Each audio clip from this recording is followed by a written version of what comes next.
Online church services have been booming, but many of you are still wondering when you can once again worship in a sanctuary. News 3's Andrew Davis talked to two religious organizations with two very different opinions on the issue right now. He is joining us from the Lowcountry newsroom. Well, the Catholic Diocese of South Carolina officially opened its doors to in-person services on Monday. While many people are happy, some other Lowcountry religious leaders say it just may be too early for them or for anyone. People filed into the 12:15 service at St. Gregory the Great in Bluffton on Tuesday. Instead of turning on their TVs, dozens came here to worship in person for the first time in weeks.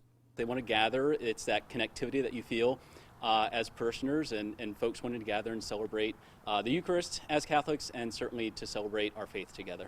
Celebrate together and celebrate safely. The sanctuary has arrows directing people exactly where to go, ushers to help direct them, tape used to socially distance the seats. Church officials say their normal 800-person pews will now hold about 200. Communion will also be different. They'll process out, and they will go ahead and meet our parishioners in what's called the North Acts, the lobby of the church, if you will. And behind essentially what almost looks like a bank teller, plexiglass, is that's where they'll stand. It just adds that level of protection between the priest and the deacon and the parishioners. Who do we listen to that is authoritative to say it's safe? That's the question Rabbi Brad Bloom continues to ask today.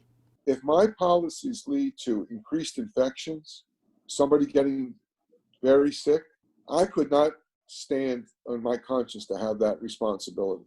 Congregation Beth Yam on Hilton Head, where Bloom presides, is still closed. He says the reopening process is tricky and may take experimentation, but it should not be made for financial reasons to fill the church coffers, instead based on the congregation's feelings. You have trust that our clergy leaders have the best interests of our, and they're being true to their teachings, and they have a voice in this. This is a national, international pandemic. And it's not like people were not going to church during this pandemic. Rabbi Bloom says he had a full house for his services, and St. Gregory topped out at 10,000 to 15,000 parishioners online during the Easter week. The next step now is bringing those people back to the pews and making them feel safe every time they sit down. Andrew Davis, WSAV News 3, on your side.